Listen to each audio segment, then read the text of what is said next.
Kolonel Infanteri Purnasri Rajasa Chandra, seorang mantan intelijen negara, buka suara mengenai dugaan ijazah palsu mantan Presiden Joko Widodo. Dia menceritakan pasar pramuka di Jakarta Timur yang disebut-sebut sebagai tempat pembuatan ijazah Jokowi. Kolonel Infanteri Purnasri Rajasa Chandra, seorang mantan intelijen negara, buka suara mengenai dugaan ijazah palsu mantan Presiden Republik Indonesia Joko Widodo. Dia menceritakan pasar pramuka di Jakarta Timur yang disebut-sebut sebagai tempat pembuatan ijazah Jokowi.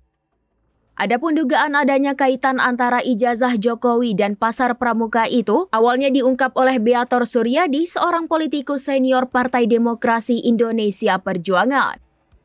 Sri Rajasa mengklaim pasar pramuka memang menjadi lokasi pembuatan banyak dokumen palsu termasuk ijazah. Menurut Sri Rajasa, pada tahun 1990-an, tarif pembuatan ijazah palsu universitas swasta yang tidak dikenal sudah mencapai 8 juta rupiah. Tarif pembuatan ijazah negeri akan berbeda lagi. Lalu dia menduga ijazah Jokowi memang palsu. Mantan Intel itu mengaku juga pernah berdiskusi dengan pakar forensik digital Rismon Sianipar yang berulang kali menuding ijazah Jokowi palsu. Katanya ada keterlibatan kekuasaan untuk menutupi dugaan ijazah palsu. Dia juga meyakini mantas Wamendes PDTT Paiman Raharjo berada di balik pembuatan ijazah palsu Jokowi. Lalu dia menyindir Jokowi yang enggan menunjukkan ijazah aslinya sehingga kasusnya berlarut-larut.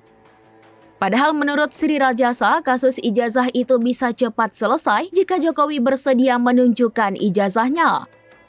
Mengenai kapan pembuatan ijazah Jokowi yang diduga palsu itu, Sri Rajasa menduga ijazah itu dibuat pada tahun 2012 atau 2014. Beberapa waktu lalu Beator Suryadi menjelaskan kronologi dugaan pembuatan ijazah palsu Jokowi di pasar pramuka.